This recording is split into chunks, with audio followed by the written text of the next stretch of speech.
인생이란 무엇인가? 인생은 결단의 연속이다. 섭취한 음식이 신체를 만들듯 우리가 내린 결단이 우리의 인생을 만든다. 행복해질지 여부는 모두 자신의 결단에 달려있다. 인생은 B와 D 사이에 C라는 말이 있죠. birth, 탄생과 death, 죽음 사이에 choice, 선택이다. 즉, 태어나서 죽을 때까지 우리는 선택을 해야만 하고 이 선택이 인생을 만들어가는 겁니다. 어떤 선택을 하냐에 따라 인생이 완전히 달라지겠죠. 그러면 어떻게 우리가 조금 더 지혜로운 선택을 할 수 있을까요? 모범 답안을 보고 선택하는 겁니다. 인생에 나만 겪는 문제, 역사상 처음 발생하는 문제는 별로 없습니다. 이미 대부분의 문제는 나보다 먼저 겪은 사람들이 있습니다. 그리고 그들 나름의 해결책이 있죠. 그 해결책이 100% 정확한 답이 될 수는 없겠지만 적어도 참고사항은 될 수 있고 우리가 조금 더 지혜로운 선택을 하는데 도움을 줄 수는 있을 겁니다. 그런데 3000년 동안이나 사람들의 지혜로운 선택을 도와준 책이 있습니다. 바로 주역이라는 책입니다. 사주 볼 때 보는 책으로도 많이 알려졌는데요. 사주를 보라는 게 아닙니다. 이 책 자체가 유교 경전입니다. 자기계발서는 대부분 서양 문화에서 유래된 게 많잖아요. 그래서 서양 쪽 인사이트와 동양 쪽 인사이트는 뭐가 다를까라고 살펴봤는데 크게 다르지 않습니다. 일맥상통하는 내용이 많아요. 그런 걸 보면 어딜 가나 본질은 통하는구나 라는 생각이 들더라고요. 비슷한 이야기를 하는데 왜 동양 쪽 인사이트는 많이 못 들어봤을까 생각해보면 여러 이유가 있겠지만 동양 쪽에서 유명한 책들은 막 수천 년 됐단 말이에요. 주역만 해도 3000년 전 책인데 고대 한자 이런 거 우리가 읽기 힘들어서 그런 영향도 있었던 것 같아요. 그런데 이 3000년 전 책을 쉽게 풀어놓은 책이 있더라고요. 오늘은 거인들은 주역에서 답을 찾는다 라는 책을 참고해 3000년 전부터 변하지 않은 본질적 성공 법칙을 이야기해 보도록 하겠습니다. 첫째, 역경은 축복이다. 감위수라는 말이 있습니다. 이 말은 산 넘어 산인 시기를 뜻합니다. 제가 아까 주역이라는 책이 사주에서도 쓴다고 말씀을 드렸잖아요. 근데 이 감위수라는 시기가 인생의 4대 난괴라 할 만큼 힘든 상황을 뜻한다고 합니다. 그런데 흔히 이 정도 힘든 상황이 닥치면 사람들은 이 상황을 문제라고 생각합니다. 그리고 대부분은 그 문제 앞에 포기해버리고 맙니다. 예전에 제가 북토크 시작하기 전에 뭐 했냐, 랩하고 싶다고 랩 유튜브 했었거든요. 그리고 그 이후에 주식 투자도 좀 공부했었고 부동산도 좀 공부했었고 그런데 이게 다 처음에는 재밌어요. 처음에는 재밌는데 막상 하다 보면 어느 수준만 넘어가면 무조건 문제가 생기더라고요. 돈이 부족하든지 실력이 부족하든지 어쨌든 문제가 생기는데 그때 제가 무슨 생각을 했냐, 이건 내 길이 아니구나. 뭔가 그 가슴 떨리는 일을 해야 한다고 하잖아요. 그리고 잘하는 일을 해야 한다 하는데 나는 지금 무서워. 가슴 떨리지 않아. 그리고 잘하지도 못해. 그런데 이걸 하는 게 맞나? 문제 앞에 의심이 생기고 의심이 생기니 포기하게 됩니다. 그런데 그걸 몇 번 반복하고 나서 깨달았어요. 이러면 할 수 있는 게 아무것도 없겠다. 여러분 인생에 문제가 없다라는 게 가능할까요? 불가능합니다. 아무리 잘 나가던 크리에이터가 아무리 조심을 해도 어느 순간 한순간 실수로 나락을 갈 수 있는 세상입니다. 삼성전자도 위기설이 돌아요. 즉 문제가 없다는 건 불가능하다는 겁니다. 그런데 재밌는 건 이 문제를 넘어서면 더 단단해지고 성장합니다. 삼성전자 망한다 소리 그렇게 많이 했지만 문제를 극복하면 다시 성장하고 주가가 오르지 않습니까? 물론 요즘 주가는 매우 마음에 안 들긴 합니다만 어쨌든 문제를 멈춤 신호로 정의해서는 우리는 아무것도 할 수 없다는 겁니다. 문제는 항상 있다, 상수다라고 받아들여야 합니다. 나아가서 이 역경과 문제가 축복이라고 생각해야 합니다. 왜 그럴까요? 성장의 기회니까. 책에서는 이렇게 말합니다. 비록 매사가 힘겹더라도 갈 때까지 가보면 반드시 변화가 생긴다. 변화를 일으킬 수 있다면 이는 장애물을 극복하고 성과를 내는 원동력이 될 것이다. 그렇게 이루어낸 성과는 반드시 오래 갈 것이다. 생각해보면 쉽게 얻은 건 쉽게 사라집니다. 시험 기간에 벼락치기 해보셨잖아요. 벼락치기 한 공부 금방 까먹습니다. 그런데 오래 반복해서 복습한 공부, 오랫동안 쌓인 경험에서 비롯된 노하우는 안 없어져요. 다이어트 식품 많이 있지 않습니까? 급격하게 배설량을 늘려서 살 빼는 약들이 있어요. 근데 그런 약들로 살 빼면 요요가 그렇게 빨리 온다고 합니다. 그런데 운동으로 꾸준하게 근육량을 늘려가면서 살을 빼면 어때요? 기초대사량 자체가 올라가니까 쉽게 요요를 경험하지 않습니다. 핵심은 뭐냐? 힘들게 얻을수록 더 오래 간다는 겁니다. 그런 의미에서 우리는 힘든 시기, 역경을 축복이라 받아들여야 합니다. 이건 개인 차원뿐만 아니라 팀, 집단 차원에서도 마찬가지입니다. 심리학자 브루스 웨인 터크먼이라는 사람이 팀 발달 모델이라는 걸 제시합니다. 이 이론에 따르면 팀이라는 건 여러 시기를 거쳐 완성이 돼가는데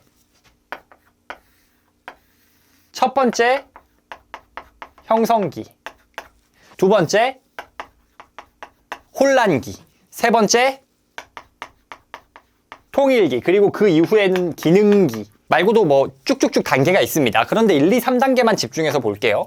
형성기에는 퍼포먼스가 빠르게 만들어집니다. 뭔가 될 것 같아. 그러다가 혼란기가 옵니다. 그런데 혼란기가 오면 어때요? 서로 싸우고 퍼포먼스도 떨어지고 그러다 보니 여기서 많이 포기하게 됩니다. 그런데 이 혼란기를 넘어서는 팀들은 어떻게 되냐? 이제 통일기를 맞이합니다. 그때부터는 폭풍 성장, 기하급수적인 성장이 나오게 돼요. 역경과 혼란이 팀을 더 강하게 만든다는 겁니다. 역경은 우리를 강하게 만듭니다. 나를 죽이지 못하는 고통은 나를 더 강하게 만든다는 니체의 말처럼 역경은 나를 더 강하게 성장하게 만드는 축복임을 알아야 합니다. 그렇게 역경을 이겨내고 한 발짝 더 나아가는 것, 이게 바로 시대불변 3000년 전부터 적용되어 온 성공 비결입니다. 둘째, 작은 것이 가장 크다. 현대사회는 너무 빠르죠. 모두가 속도에 미쳐 있습니다. 그래서 모두가 빨리 부자가 되길 원해요. 그래서 부의 추월차선이라는 책이 대박이 난 거 아닙니까? 콘텐츠에서도요, 사람들이 빨리 결론을 내길 원합니다. 그래서 쇼폼이 유행하고 있어요. 특히 우리는 빨리빨리의 민족 아닙니까? 대한민국 사람들은 특히 더 급해요. 그런데 이렇게 빨리만 추구하다 보면 놓치는 것들이 생깁니다. 그게 바로 작은 것들이에요. 빨리 투자로 부자가 되려고 하다 보면 어떤 일이 생기냐. 기업 하나를 오랜 기간 관찰하는 게 불가능하죠. 빨리 해야 되니까. 그래서 어떤 말까지 나오냐? 누가 어떤 회사 주식을 샀대요. 그래서 그 회사 뭐 하는 회사야? 라고 물어봅니다. 그러면 답이 이렇게 나와요. 회사인데 뭐라도 하겠지. 이건 좀 아니지 않나. 워런 버핏은 10년 보유할 주식이 아니라면 단 1초도 보유하지 말라고 하잖아요. 10년 가져갈 회사를 고른다고 생각해보면 어떠겠어요? 하나하나 작은 것까지 살펴보면서 결정해야 되는데 그렇게 하지 않죠. 사업에선 어떨까요? 사업이 어느 정도 성장하면 외연 확장에만 목매게 됩니다. 자꾸 사업부를 늘리고 매출 규모를 늘리려고 해요. 그러다 보면 어떤 작은 것을 놓치냐? 품질 관리가 안 돼요. 고객 이탈 나오고 막 CS 건수 올라가고 불량 나오고 난리가 났는데 대표는 확장, 확장만 외치고 있는 겁니다. 여러분 사실 이 작은 것이 정말 기본 아닙니까? 몇 백만 대를 팔았냐 이런 것보다 한 대가 제대로 작동하냐, 몇 백만 대 팔아도 문제가 몇십만 대 나면 그건 문제가 있는 거잖아요. 이런 굉장히 작은 것들이 사실은 가장 중요한 거라는 거죠. 그게 무너지면 모든 일이 무너지는 겁니다. 삼성전자 예전에 보세요. 애니콜 화형식 하지 않습니까? 이건희 회장님이 품질을 그렇게 강조했는데 대규모 불량 나니까 다 태워버리고 작은 것에 집중하라는 메시지를 준 거 아닙니까? 여기서 얻을 수 있는 교훈이 뭐냐? 순간의 성공을 맛보더라도 용두사미로 끝나지 않으려면 조금 느려도 작은 것부터 기초를 확실히 쌓아야 한다는 겁니다. 주역에 풍산점이라는 말이 나옵니다. 이게 무슨 뜻이냐면 기초를 확실히 쌓아가면 유종의 미를 거둔다 라는 뜻이고요. 천리길도 한 걸음부터와 대기만성의 조합이다 라고 생각하시면 돼요. 작은 한 걸음부터 확실하게 밟아가면 결국에 대기만성, 큰 결실을 거둘 것이라는 겁니다. 책에 물새 이야기가 나와요. 물새가 이제 막 태어났어요. 근데 막 태어나자마자 날려고 하면 날 수 있을까요? 안 되죠. 천천히 자라나야 될 거예요. 그런데 어느 정도 조금 자라서 물새가 걸어 다닐 수 있는 시즌이 됐는데 그때 바로 큰 동물들 앞에 나가면 어떨까요? 뭐 잡아먹히거나 부상을 입거나 하겠죠. 그럼 어떻게 해야 되냐? 큰 동물들을 피하고 강가에서 물 마시고 물고기 잡고 하면서 성장의 시기를 좀 거쳐야 합니다.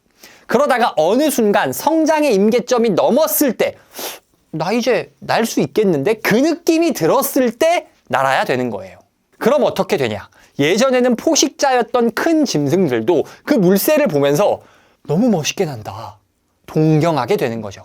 책에서는 이렇게 말합니다. 순서와 질서를 지킨다면 타인의 모범이 될 만한 유종의 미를 거둘 수 있다. 순서를 지키면서 질서를 지키면서 천천히 작은 걸음을 확실히 내딛어 나가야 한다는 겁니다. 그렇다면 이 작은 것을 확실히 챙기기 위해서 우리가 가져야 할 마음가짐이 있습니다. 첫 번째는 끝없이 배워라입니다. 책에서는 이렇게 말합니다. 앞날을 훤히 알고 있다라고 말하는 리더는 일단 의심해야 한다. 사람은 자신이 미숙하다는 사실을 깨달았을 때 비로소 성장한다. 성장은 변화를 감지하고 지식을 흡수하는 능력이다. 사람은 배울 게 없다라고 생각하는 순간 성장을 멈추게 됩니다. 멈추기만 하면 다행인데 오히려 퇴화하게 돼요. 누가 좋은 걸 알려줘도 그거 알아서 뭐하냐, 그 돈 벌어서 뭐하니 하면서 자기 울타리 안에만 머물게 됩니다. 이런 사람 특징이 자기 분야 안에서는 속칭 대가리 꽃밭이라고 하죠. 머리는 꽃밭이야. 그래서 뭔가 잘 될 상상만 해. 그런데 디테일을 다 놓치고 있어. 자기 자만에 취해 사는 거죠. 이러면 망합니다. 왜? 어떤 사람이 리더의 자리에 설 수 있었던 비결은 뭐예요? 작은 것이에요. 고객을 향한 마음, 고객의 니즈를 충족하는 서비스, 이런 것들인데 나는 이제 모르는 게 없어 라고 생각하면 자만해지면서 밑에서 올라오는 작은 목소리들에 귀 기울이지 못하니까요. 사실 그 작은 목소리들이 자신을 그 자리에 올려놓은 비결인데, 그래서 우리는 어떤 경우에도 난 다 알아 하는 자세를 가져선 안 됩니다. 나는 모르는 게 많다는 마음으로 늘 배우는 자세가 필요해요. 그래야 사업이 잘 돼도 현장 직원들의 작은 목소리, 고객들의 작은 목소리를 들을 수 있는 겁니다. 투자를 잘하게 되더라도 자만하면서 내가 손대면 다 잘 돼, 이게 아니라 새로운 투자 하나하나 할 때마다 다시 한번 기업의 본질, 작은 것에 집중할 수 있는 거예요. 그리고 사실 이 작은 것들이 실제로는 작아 보이는 것뿐이지 가장 큰 것입니다. 작은 것에 집중하기 위해 가져야 할 두 번째 자세는 바로 수신제가 지국 평천하입니다. 가정과 가족, 내 주변에 있는 사람들이 가장 먼저라는 거예요. 책에선 이렇게 말합니다. 천재지변이나 사건 사고에 휘말려 손쓸 도리가 없는 위기에 처할 때일수록 지금까지 당연하다는 듯 늘 자신을 지지해준 주변 사람들을 떠올려야 한다. 그리고 우선 자기 반성을 하며 스스로를 바꾸어야 한다. 사람들은 꼭 잃어봐야 혹은 이를 위기에 처해봐야 소중함을 알아요. 잘 나갈 때는 가족, 직원 신경도 안 쓰고 밖으로 나돌다가 사업이 좀 무너지면 그래도 결국 내 편에 남아있는 사람들은 이 사람들 뿐이구나 라고 깨닫게 되는 거죠. 잘 나갈 때 가족과 주변 사람들, 이게 겉보기에는 엄청 커 보이지 않잖아요. 대단해 보이지 않고 당연한 것, 작은 것이라 여겼던 것들이 사실 내가 가진 가장 큰 거였구나. 이 사람들이 나에게 가장 소중한 사람들이었구나라는 걸 깨닫게 되는 거죠. 그러니 우리는 잃어버리기 전에 미리 이런 당연하게 작게 여겼던 존재들의 소중함을 알아야 돼요. 이런 마인드를 가진 사람은 자신의 일의 작은 부분들조차 꼼꼼하게 잊지 않고 챙기려고 할 겁니다. 작아 보이는 것들이 사실은 가장 큰 것입니다. 사업에서도 기초, 본질 하나하나 챙기는 것, 투자에서도 기업의 본질 가치에 집중하는 것, 관계에서도 가정과 가족, 가까운 사람에게 충실하는 것. 사실 이 작아 보이는 것들이 가장 크고 중요한 것들입니다. 이걸 기억하고 기초부터 차근차근 다지는 사람이 성공한다는 게 3000년 동안 검증된 성공 비결입니다. 마지막, 예측하지 마라. 책에서 이런 이야기가 나와요. 헝가리군 중위 한 명이 알프스 산맥에 정찰대를 보냈습니다. 그런데 악천후로 인해 정찰대가 못 돌아오고 있었어요. 복귀할 시간이 됐는데 복귀하지 않으니까 이제 죽었나? 사고 났나? 걱정하고 있는데 이들이 3일 만에 돌아왔습니다.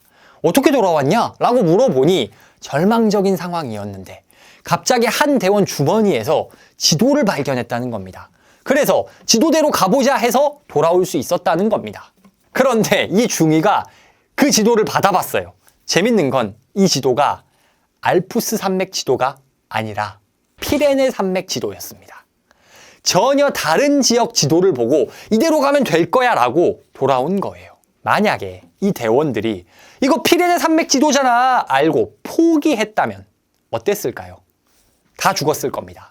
이 이야기에서 얻을 수 있는 중요한 교훈은 뭐예요? 지도가 정확하지 않더라도 잘못된 지도였을지라도 일단 앞으로 가는 행동이 중요하다는 거예요. 그러면 이런 생각 하시겠죠. 야, 잘못된 지도 보고 가다 죽으면 어떡하냐. 그런데 여러분 생각해 보면요. 우리 인생에는 잘못된 지도밖에 없어요. 정확히 말하면 비교적 정확한 지도는 있는데 중간중간이 지워져 있어요. 그러니 결론적으로 100% 정확한 지도라는 건 있을 수가 없는 겁니다. 왜 그럴까요? 책에서는 이렇게 말합니다. 미래를 완벽하게 예측할 수는 없다. 설령 잘못된 판단이라도 스스로 옳다고 생각한 길을 직시하고 자신답게 결단을 내려야 한다. 스스로 생각하고 자문자답해 그 상황에서 내놓을 수 있는 최선의 답변을 도출해야 한다. 정확한 지도란 뭘까요? 이쪽으로 가면 뭐가 나온다라는 예측 가능성을 갖춘 지도죠. 우리가 지리적인 지도는 예측할 수 있어요. 그런데 인생 지도는 완벽하게 예측할 수가 없습니다. 우리는 당장 1분 후도 예측할 수 없어요. 제가 전에 운전하면서 출근하는데 내비가 평소랑 다른 길을 알려주더라고요. 회사 근처까지 왔어요, 다른 길로. 평소에 오던 길이랑 거의 비슷한 지점인데 조금 방향이 달랐어요. 그런데 평소에는 제가 그 근처에서 직좌 신호를 봤거든요. 그런데 제가 왔던 다른 길은 직진 신호였던 거예요. 전방 주시를 안 하고 있었던 것도 아니거든요. 딴짓하고 있던 것도 아니고. 그런데 습관이 무섭다고 나도 모르게 신호가 바뀌니까 직진인데 직좌인 줄 알고 살짝 출발을 했어요. 한 1m 갔나? 1m 갔는데 반대편에서 직진으로 차들이 슝 오는 거예요. 그때 뭔가 싸한 거예요. 그때서야 내가 잘못 봤구나. 직진이구나 하고 브레이크를 급하게 밟았습니다. 그런데 제 왼쪽이 버스 전용 차로였거든요. 버스 기사님은 당연히 직진 신호니까 오른쪽에서 차가 올 거라고 상상도 안 했을 거잖아요. 제 차 발견하고 브레이크를 밟아 주셨는데 이미 늦어가지고 늦었다고 눈을 질끈 감는데 진짜 불과 몇 센치 차이로 안 닿았어요. 이거는 이유 여하를 막론하고 제 잘못이죠. 버스 기사님이나 승객분들이 얼마나 놀라셨을까 싶어서 저는 너무 죄송스러운데 어쨌든 만약에 그때 제가 조금 더 가서 치였다고 가정해보면 저는 병원 신세 졌겠죠. 만약에 그 버스 전용 차로를 지나쳐서 반대쪽으로 직진하는 차량들한테까지 그냥 쭉 갔다? 저 진짜 죽었을 수도 있어요. 전방 주시를 안 한 것도 아닌데 진짜 순간의 착각으로 죽을 뻔한 거예요. 그때 딱 느꼈어요. 진짜 불과 몇 분 뒤에 무슨 일이 일어날지도 모르는 게 우리 인생이구나. 그런데 몇 분 뒤도 모르는데 몇 달 후, 몇 년 뒤를 우리가 알 수 있을까요? 여러분도 생각해 보세요. 인생이 예측대로 되던가요? 예측대로 다 됐으면 여러분 지금 전부 스카이 나와서 삼성전자 임원하셔야 돼요. 이건 예측이 아니라 망상 같기도 하고 아무튼 예측대로 다 되면 취업 준비는 왜 힘들겠습니까? 연애는 왜 힘든 거죠? 육아는 왜 힘들 거고 사업은 왜 힘들까요? 그럴 이유가 없잖아요. 언제 문제가 생긴다 다 예측할 수 있다. 그러면은 굳이 걱정할 필요가 있습니까? 힘들 이유가 없어요. 근데 그게 아니잖아요. 예측이란 아예 불가능하기 때문에 우리는 예측에 따라 정확한 지도를 따라 살 수 없는 겁니다. 그러면 어떻게 해야 할까? 예측을 하지 말고 결단을 해야 합니다. 책에서 말한 대로 내가 옳다 믿는 방향대로 난 이대로 갈 거다. 중간에 불확실함이 있더라도 믿음을 가지고 가야 된다는 거예요. 확실한 길을 찾으려고 헤매는 게 아니라 내가 선택한 길이 확실한 길이 되도록 만드는 겁니다. 이게 바로 3000년 동안 검증된 성공 조언입니다. 오늘은 3000년 동안 전해온 성공 비결을 거인들은 주역에서 답을 찾는다를 참고해 이야기해봤습니다. 첫째, 역경은 축복이다.